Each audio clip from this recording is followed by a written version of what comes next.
Jaya Radha Madhava Kunja Bihari Jaya Radha Madhava Kunja Bihari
Thank you, sir.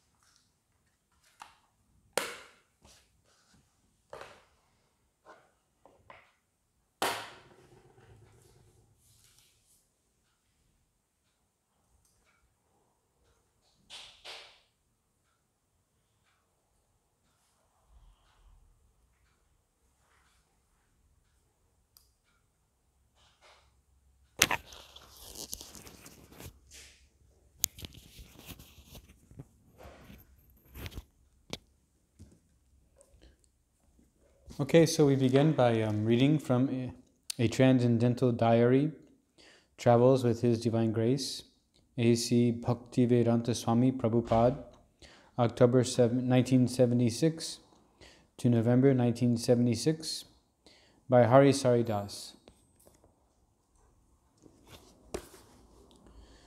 All right. Jai Shushi Vijay Gauranga Dayanitai Ki Jai. So this thing has been done single-handed. Now you should come forward, all combined together. There is a great fight. We are just planning how to fight. Now when there is fight, it requires real strength. Now their fight is confronting us because they are feeling the strength. Their whole civilization is threatened. We are recommending no illicit sex, no intoxication, no gambling, and no meat eating. This is the basic principle of modern civilization. So the foundation is threatened. Theoretically, they are taking that. If these 4 things are stopped, then how is our civilization? Then where is our civilization? The millions of liquor manufacturers, breweries, millions of gambling houses, cigarette factories. So theoretically, if this movement is successful, then whole civilization is finished. Because these young men have taken seriously, so they are threatened and they are making a strong party to fight with us. Prabhupada decried the ludicrous charge of kidnapping, pointing out that he does not go to people's houses to kidnap anyone. They are coming to him. He again urged his guests to solicit the support of the local Goswami families. The original Goswamis, he said, were Sri Chaitanya Kripa Bhara, carrying the mercy of Lord Chaitanya to the whole world. So those who claim to be in their line should be prepared to do the same. They are descendants. Now prove. Come forward. Sri Chaitanya Kripa Bharao. Simply sitting at home, and in Bengal there is Nityananda Vangsa. What is Nityananda Vangsa? Nityananda went forward before Jaghai and Madhai, and he was hurt. Blood came out. Where is that Nityananda Vangsa? Fight between Jagai and Madhai and Nityananda. That is Nityananda Vangsa. Simply taking advantage of coming from Nityananda Vangsa, I become guru, give me your money and sit down. Let me enjoy life with my wife and children. That kind of Nityananda Vangsa will not help. Come forward to fight. This fighting is now, here. Telling Gopal Krishna to show his guests the newspaper clippings, he continued, make a big arrangement to fight this. First of all, they, Westerners, thought that so many swamis and yogis come, all rascals. They stay for some time and go away. Even Vivekananda, he said with a laugh. So this is not a bogus movement. It is taking stand. As his guests perused the news articles, Prabhupada told them that their coming in just as he was discussing how to counter these attacks was auspicious. This is fortunate that you have come in this moment. So I will give you this inspiration. Now combine together all Vrindavan Goswamis. Krishna cult is for everyone, either Gaudiya or Ramanuja or everyone. Now all of you should come forward. That you do. They are concerned with the Krishna cult. Krishna cult means all the acharyas. All the acharyas. Either Ramanuja Acharya, Madhvacharya, Nimbaraka, or anyone. They should combine together. All right.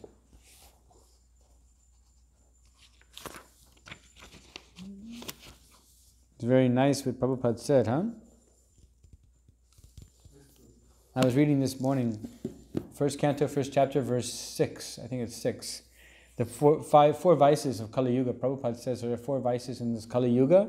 4 vices: intoxication, meat eating, gambling, illicit connection with women. And he says a person cannot claim, no, he said a Goswami is free from these 4 vices. And he said a person should not sit on the Vyasasan if they are not free from these 4 vices. And he said a person who sits on the Vyasasan, representative of Vyasadeva, should be conversant with all revealed scriptures, including the Itihasanas and Puranas, like the Ramayana and Mahabharata. And I am not. I'm not familiar with those Puranas. But I have a service to do. So, even though I'm not qualified, I'm going to carry out my service. And the other thing, which is very nice in here, he says that we should all come together. All these different Gaudiya Vaishnavas and Ramanuja Vaishnavas and all these different Vaishnavas. So Vaishnava, it means there are 4 Vaishnava Sampradayas. Sampradaya means this chain of relationships between a student and a teacher. Right? And they are all coming down from a long time ago. So there's a Rudra Sampradaya, Shri Sampradaya, Nimbarka Sampradaya, which means the 4 Kumaras, and there's the Brahma, Madhava Gaudiya Vaishnava Sampradaya. But we are all Vaishnavas. And a Vaishnava is not envious of other Vaishnavas, and they especially are not envious of non-Vaishnavas. So, we should also not be envious of other Vaishnavas. We should respect them because they are also practicing Krishna consciousness. Right? Gradually becoming free from the illusory conception of life. That's what religion is for. Teaching us how to become free from these illusory concepts of life. Because over-identification with the body and the senses causes a person to become afflicted, victimized by vice. By these vices, these 4 vices in particular, the major ones. And that is why a person who is still, grossly affected by these vices, it means that they have a little bit of work to do in terms of assimilating the philosophy. Assimilating it means putting it together.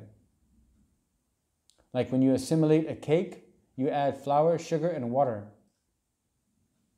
That's assimilation. Like putting it together. And so the philosophy needs to be put together, and therefore by experience, right? Because you have assimilated it, you have experience. And then you are able to speak with realization. And experience implies that you realized something. So when you have realized it, then you can talk about it. Because in that way, in that position, you are able to help people who are also confounded in their attempts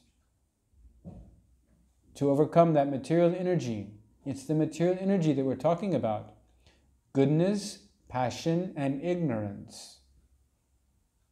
The senses and the sense objects. But when you have realized knowledge, and you can overcome that, and then you're in a position to help other people also. Because you know, by virtue of your own experience, their pain and their suffering. By your own experience, you know. All right. Any questions?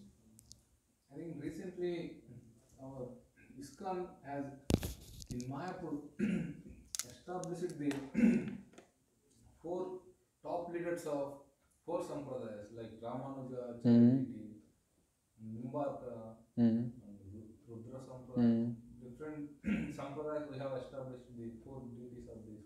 And recently also in Hyderabad, they opened the 216 feet of height of Ramanuja Charity. Jai. Hare Krishna. Jai Shri Ramanuja Charya Ki Jai. And yesterday it was opened one small lady, it was made up of gold, 120 kgs of gold. They opened the Ramanuja church. Chai, very nice. Yes. And recently, from our ISKCON also, Radheshyam Prabhu from Pune temple president, they were discussing that we should all in Sanatana Dharma organizations come together and work together to propagate this Vaishnava philosophy throughout the world. I agree. That's wonderful. Many of the great acharyas accepted that one. We are ready to work with ISKCON also. So, it will have huge impact on society. Yeah, you know, on that note, especially, you know, you cannot accumulate enough wealth that you'll become able to spread Krishna consciousness. You cannot accumulate enough wealth that will empower you to be able to spread this Vaishnava philosophy. Yes. You cannot accumulate enough money, Lakshmi, to empower you to make even one devotee, to distribute even one book. You cannot accumulate enough money. Do you know what I'm talking about? Not exactly, I don't understand. Yeah. We have money for distributing books. Yeah, accumulate. Do you know what the word accumulate means? Accumulate To collect, right? So you cannot collect enough money that will empower you to make even one devotee or distribute even one book. You know what I mean now? Yes, I understand. What does that mean? That means that na danam, na janam, na sundarim. Na danam, no money. Na janam, no followers. Na sundarim, no amount of sense gratification. Kavitam va jagad isakamaye. Mama jamani, only you causeless devotional service, birth after birth. That is how you become empowered to spread this Vaishnava philosophy. By only wanting to serve Krishna. Like Maharaj was saying yesterday, Duryodhana and Arjuna, they approached Krishna while he was taking a nap. Duryodhana walked in first because he wanted the first benediction. He wanted the strength of Krishna's army. And he got it. And Arjuna just wanted Krishna. And he got it. And look who won. So it's not by strength of numbers, by wealth, by big bank balance, by followers. These is not how you spread Krishna consciousness. You spread Krishna consciousness with pure desire to serve the Lord. That's preaching. That's the only thing that's required. Krishna carries everything else. So, Najanam Sundarim, and it is Anartha Smriti to get rid of our anarthas, yeah. Is it also dharma, karma, moksha, und, was war das noch? The fourth. Kama, Dharma, moksha, and artha. It is the same. Karma, artha. Najana, it is the same. Well, I mean, Sundarim, so there's these... Kaitava Kaitava Dharma. Kaitava Dharma means cheating religion. So if you look into the Bhagavatam, I think it's the second verse of the Bhagavatam, so it's like first chapter, first canto, that this Srimad Bhagavatam rejects all these cheating religions. Kaitava Dharma. Kaitava Dharma means Artha, Kama, Moksha, and Dharma, Artha, Kama, Moksha.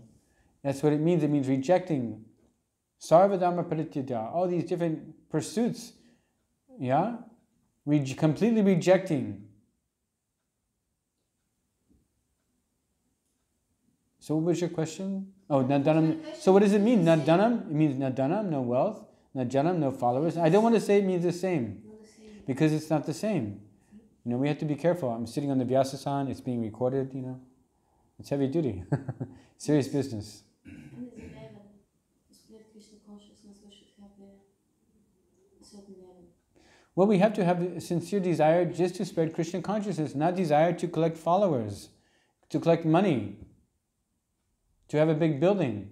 Look at the big building I made, all the devotees I made. That's like not really pure desire for serving Krishna, right? But Krishna will use your desire. But if he doesn't want to, you can have big followers, big money, big buildings, and they will all be empty and worthless if Krishna doesn't want them to be effective. So we shouldn't have desires. We should have only desire to serve Krishna, not desire to collect money. No possessions consciousness. Just let me be a servant. I mean, this is not something you can. Some people can do this overnight, but don't be so hard on yourself if you can't do it overnight. It takes time. Right? Akama, sarvakama, mokshakama, udaradi, right? This is whether you want this, that, or the other thing, whatever you may be desiring it. But you see anyway, the point I want to make really strongly is that we should not have desire to simply collect money so that we can build a big building and make a lot of devotees, because that's not the way. It's not that you collect money and then you preach Krishna consciousness. That's not how it works. It's that you preach Krishna consciousness, or you first have a sincere desire to carry out the instructions of the spiritual master, right? And then every arrangement will be made for Lakshmi and for buildings and everything else will be there. But we shouldn't pursue these other things. They're like zeros, right? And the one, we have to have the one first. First put the one, the Krishna, and then everything else will follow. So practically, we should do our sadhana, intensively, very intensively. So what I can imagine how I see it, yes, and to purify ourselves more and more. To preach. Or to preach and parallel doing sadhana and purify doing both. Sadhana isn't about what time you wake up in the morning. That's not sadhana. Sadhana is through a whole day. What your meditation is, the whole day. Sadhana is not what time you wake up in the morning. That's like a fraction of a % of your sadhana. It's not what time you wake up in the morning. It's what you do all day long. That's sadhana. If it was that easy to have good sadhana, that you simply wake up early in the morning, everybody would be doing it. And without further ado, I will start reading Bhagavatam. Please excuse me. It's okay, no. I don't want to, we're losing time here. That's okay, sorry. Thank you. I can ask you. We can talk later.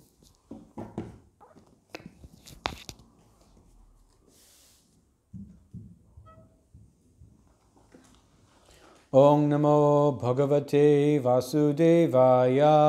Om Namo Bhagavate Vasudevaya.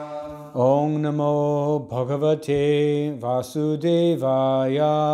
Om Namo Bhagavate Vasudevaya. Om Namo Bhagavate Vasudevaya.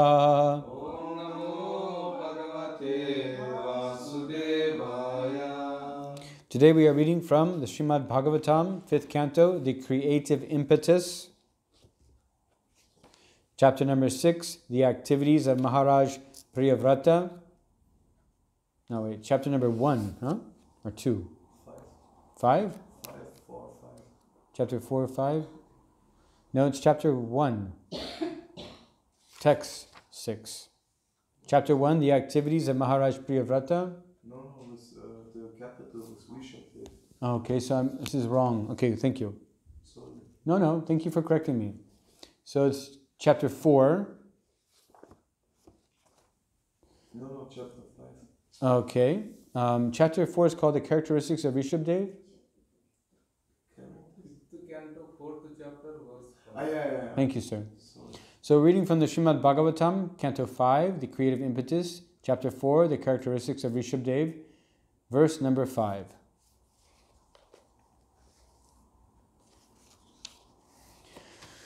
Virita, oh my gosh. Virita nuragam apaura prakriti janapado rajanabhir atmajang samaya setu rakshayam abhishicha brahmaneshu panidhaya saha Meru Devya Visalayang Prasana Nipunena Tapasa Samadhi Yogena Nara Narayanakyang Bhagavantang Vasudevam Upasinaha Kalena Tan Mahimanam Avapa Vidita, known very well. Anuragam, popularity.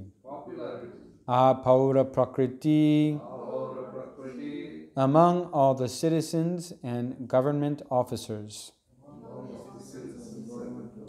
Janapadaha, desiring to serve the people in general.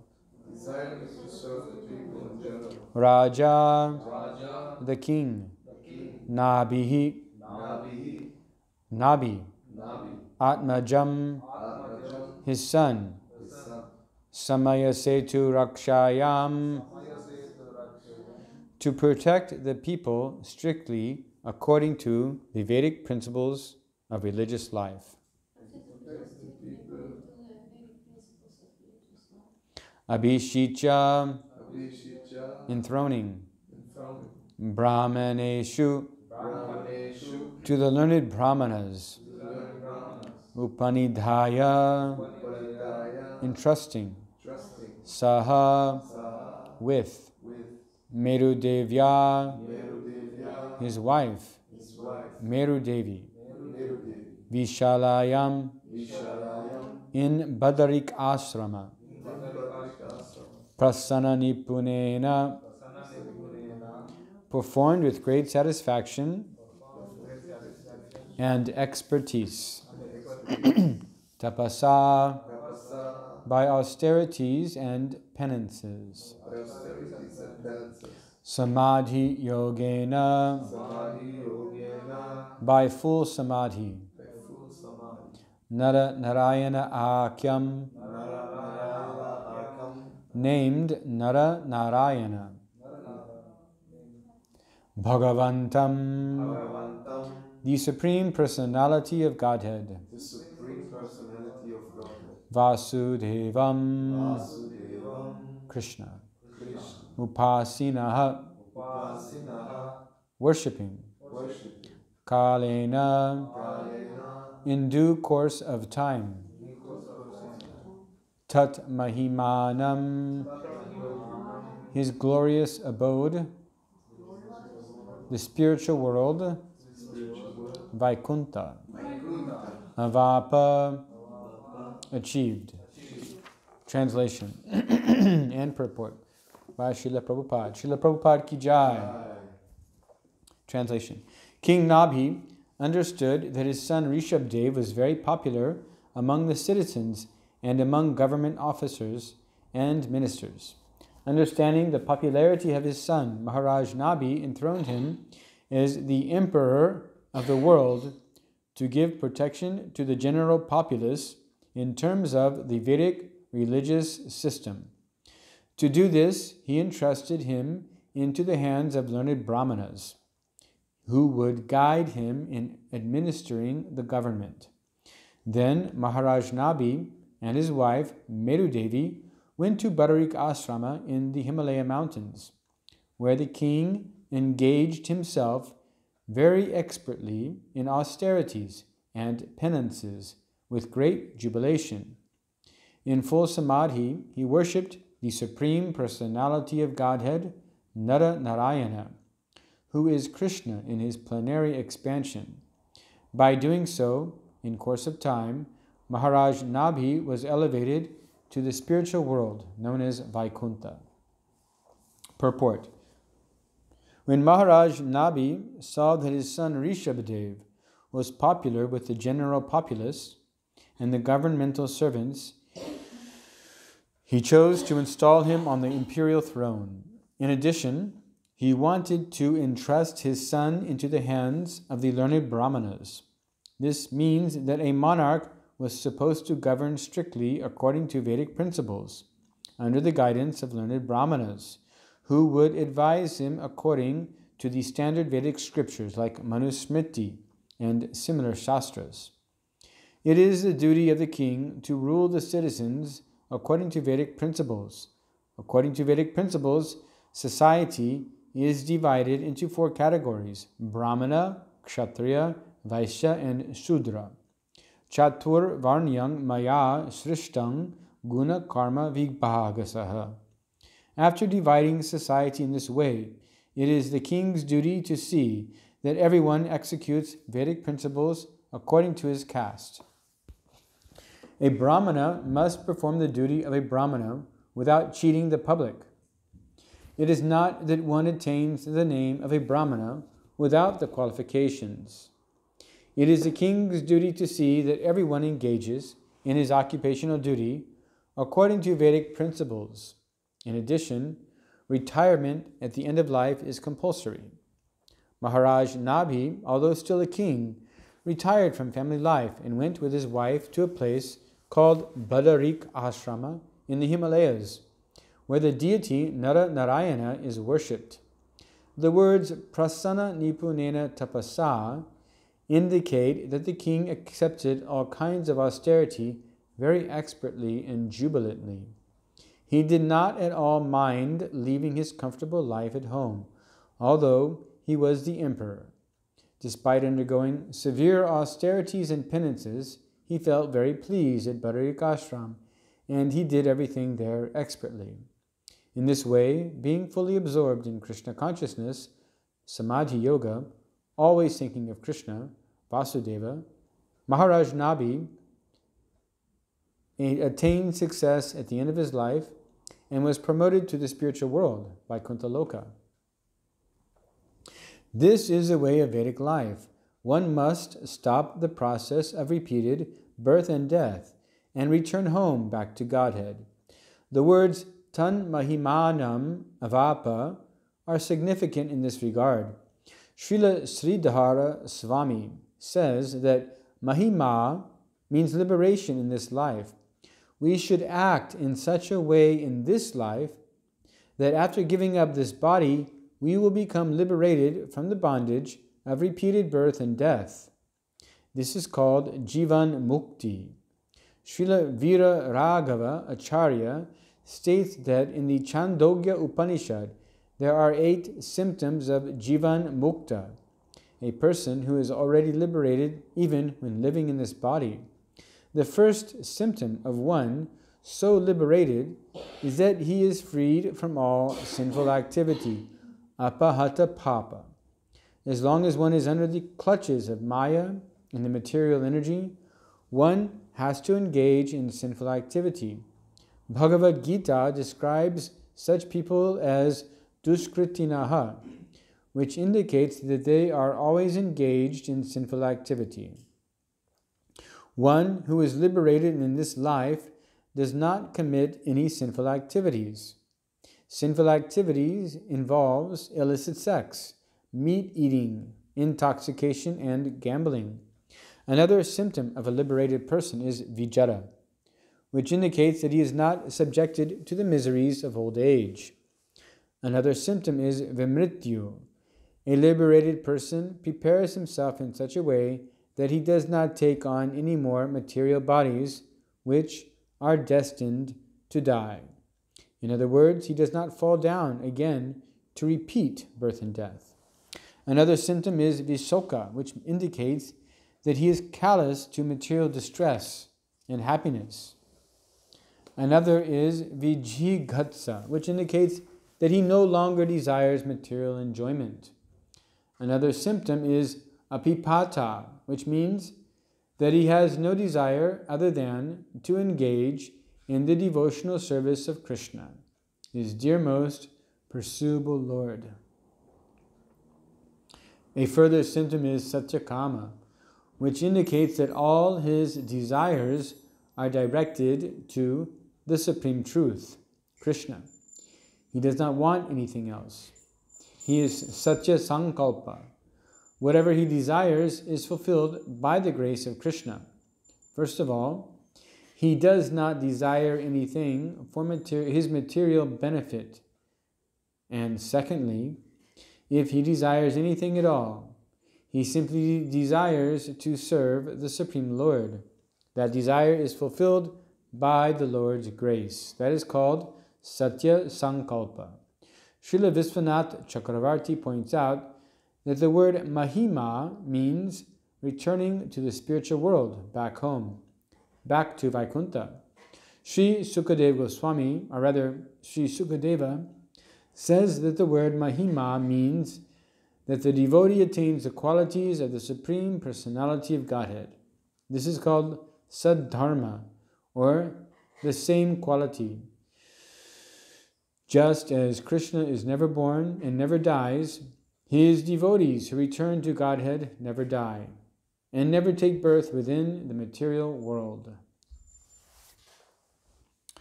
Om Anjana Timir Andasya Gyananjana Shalakaya Chakshur Unmilitam Yena Tasmai Sri Gurave Namaha Sri Chaitanya Manobhishtam Stapitam Yena Bhutale Swayam Rupa Kadamayam Dadati Swaparantikam.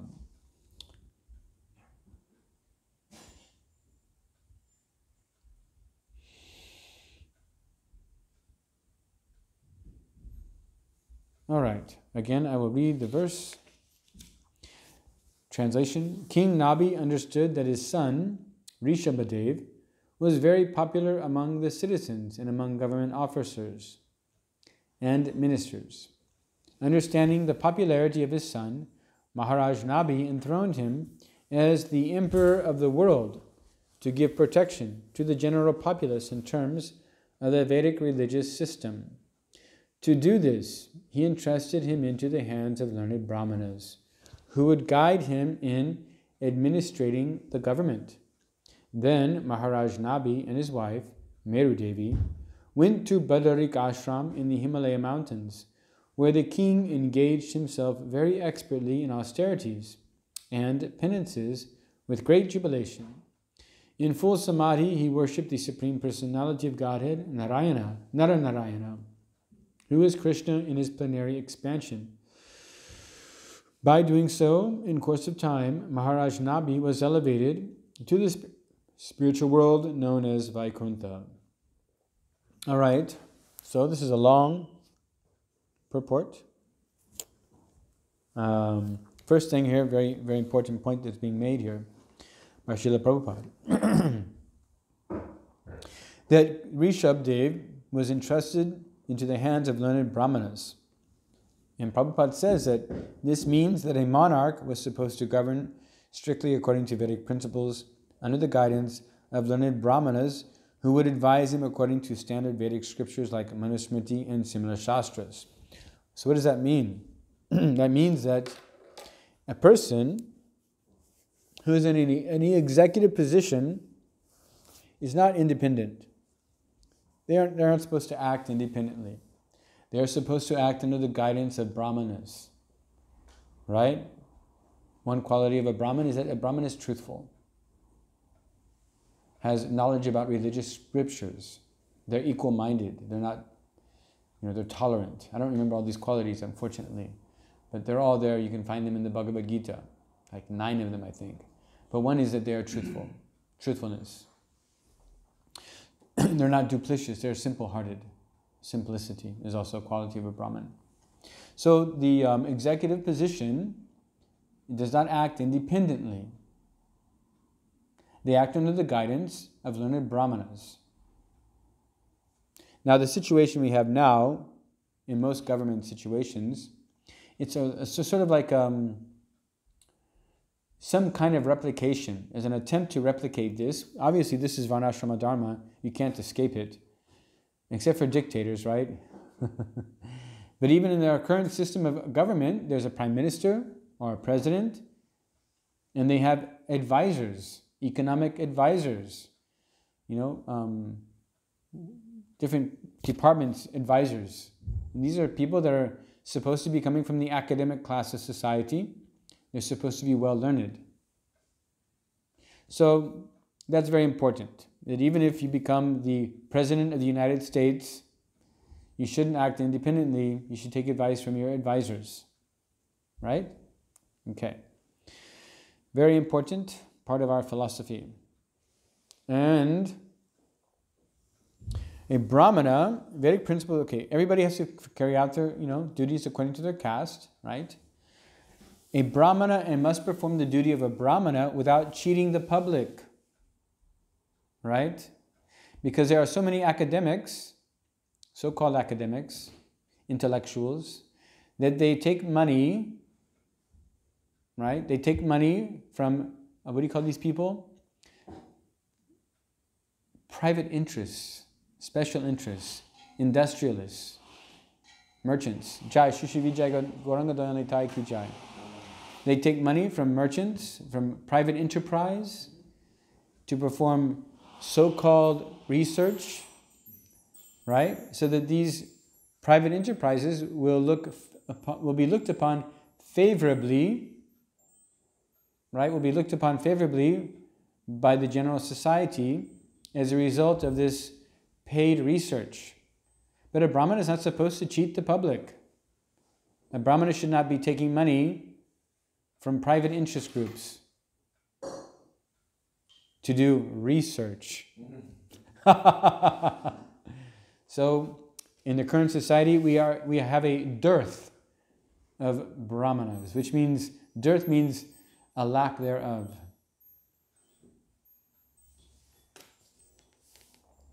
And retirement is compulsory. I was just reading the other day, boy, these politicians get to be so ancient, especially in the United States. I think Germany, maybe it's different, but in the US, they usually die in their position of politics, their political position, they die in it. They have it till death. They maintain it to the very end. So attached to power. Wow. Hardcore. And even Biden also 80 years old. Yes. I'm sorry.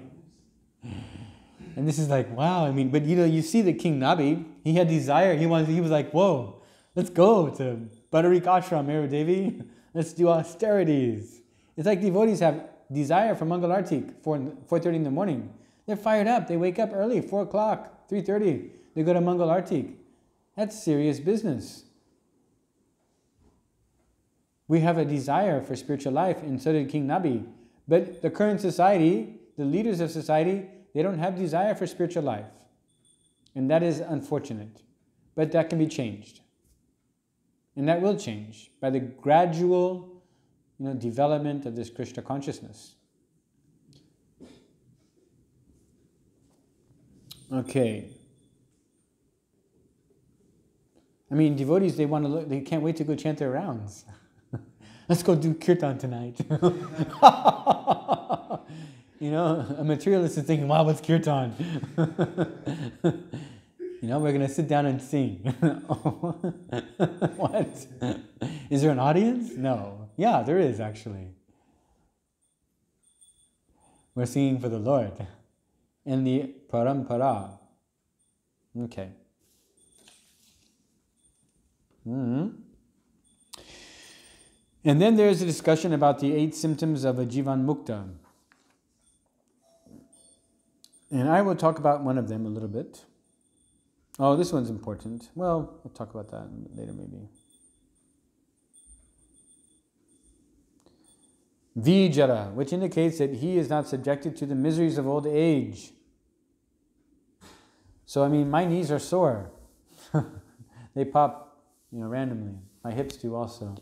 Does that mean that I'm subject? Okay, don't take myself as an example. But the point here is that you could say, for example, Srila Prabhupada, right? You could say that he was, he had wore glasses. It's a symptom of old age, wearing glasses. Or maybe he appeared to suffer from some of the symptoms of old age. But does that mean that he wasn't Jivan Mukta? That he wasn't liberated? Because he was not disturbed. His service was not disturbed. Spiritual life is not meant for sense gratification. It's meant for spiritual activity.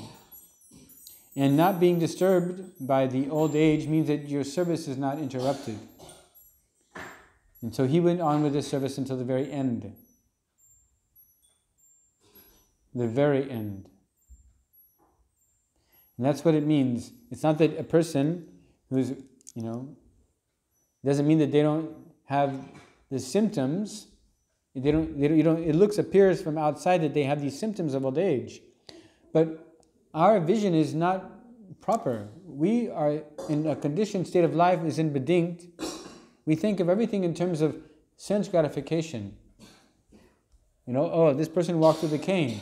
They can't walk very fast. They can't move quickly. But every act is a service. Every breath is a service. Every thought is a service. Always thinking of Krishna. That means Krishna consciousness. Not artificial. Krishna is just there. Doing it for the Lord. That's perfect. That means not affected. Because real life means service. Real life means devotional service. And not being affected by these miseries of old age means that your service is not interrupted. Nothing can interrupt your service. That's what it means.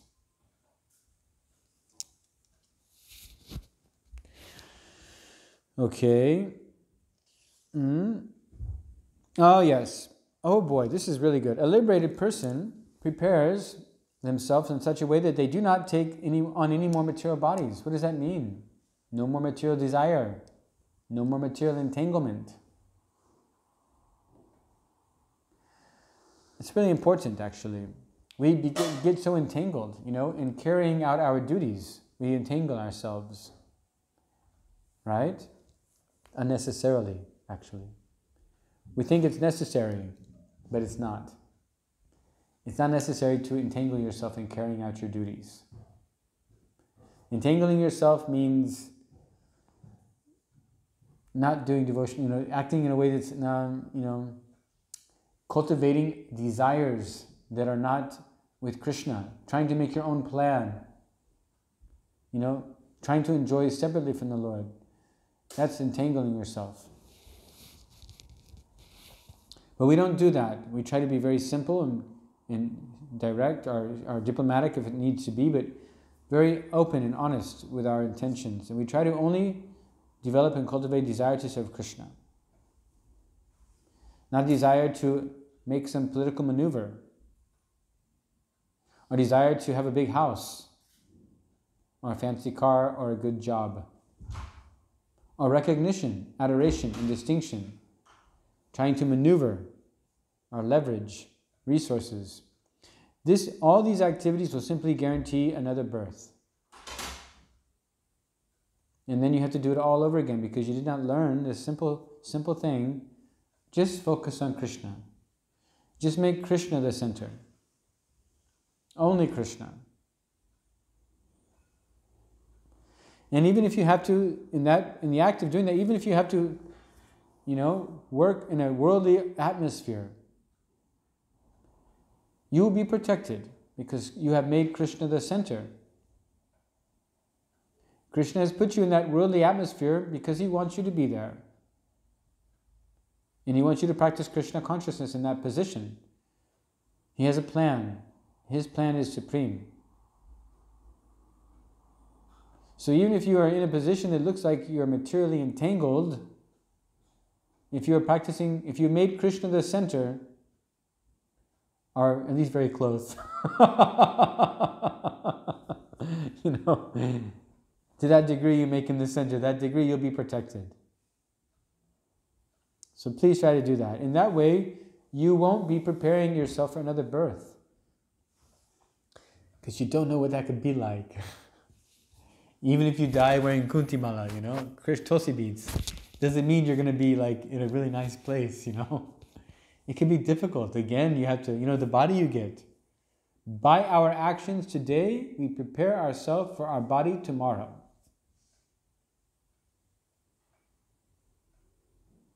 That doesn't always end well. Right? So try not to do that. Okay. And these material bodies are destined to die anyway. Which means again you have to go through that cycle of being born. Oh my gosh. That's heavy. Your head squeezed. You fall in love. You look for a job, you have anxiety, you have desire, you have unsatisfied desire, you have frustration, anger, a little bit of happiness sprinkled on like not enough salt. Anyway. Yes, sir. Shankaracharya mentioned that about the taking birth again and again. Punarapi jananam, punarapi maranam, punarapi janani jatre saying, yasamsare, bahudustare, kupaya pare, pahimura. Again and again taking birth, staying in mother's womb and suffering this material. When you look at when you do devotional service to Murari, Krishna, then you will come out from this again and birth. Yes, but you have to be completely clean.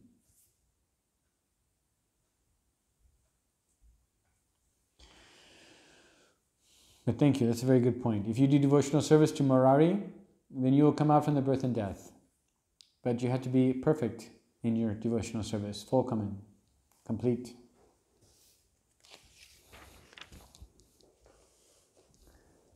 Okay.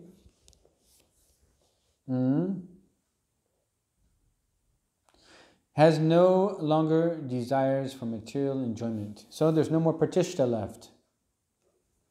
These politicians, they want more power. They want to keep on enjoying that power. Don't you know? I'm Nancy Pelosi, or I'm this person or that person, you know. Please, just retire.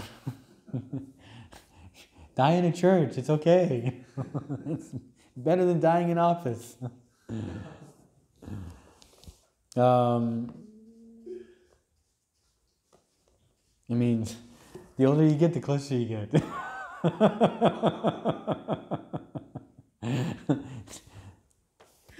Please, just stop now and do something, you know, do something good. Get yourself a better start in the next birth.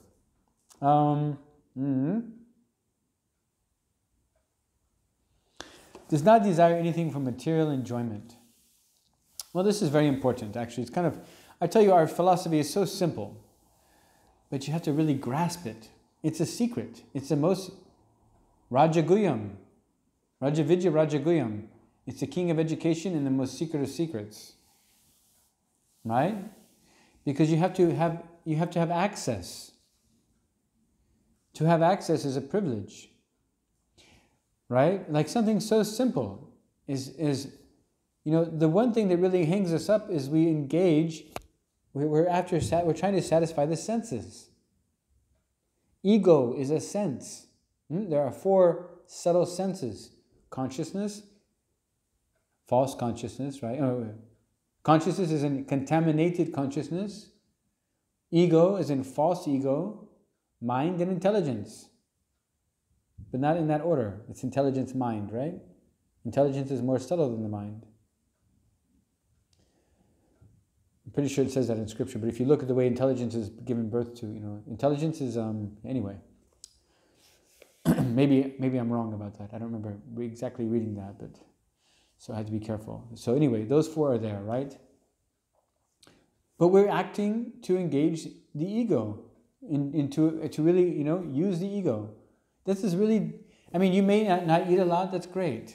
You may eat a lot, that's wonderful too. Anaprasadam, very nice.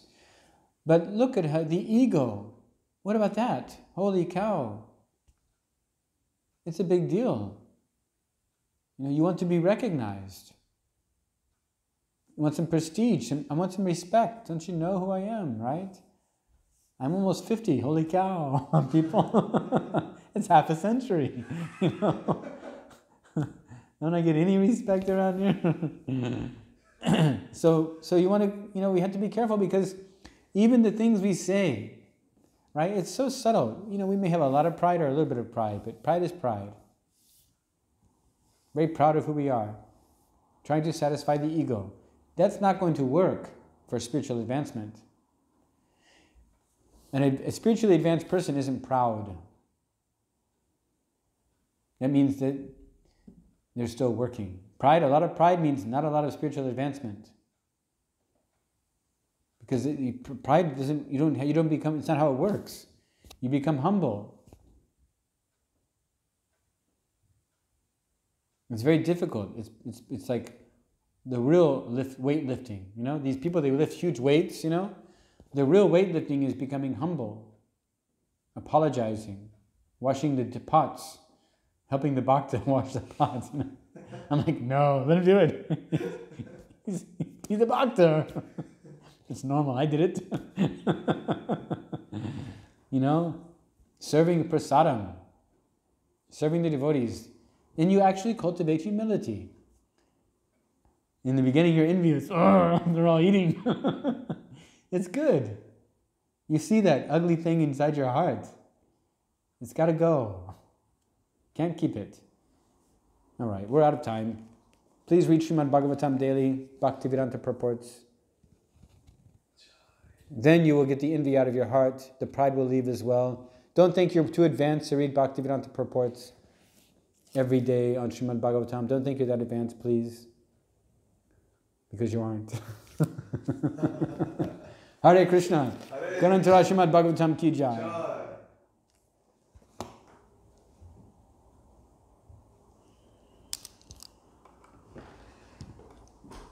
Bhagavatam purports. Bhagavatam. Bhaktivedanta purports. Bhaktivedanta purports. Srimad Bhagavatam.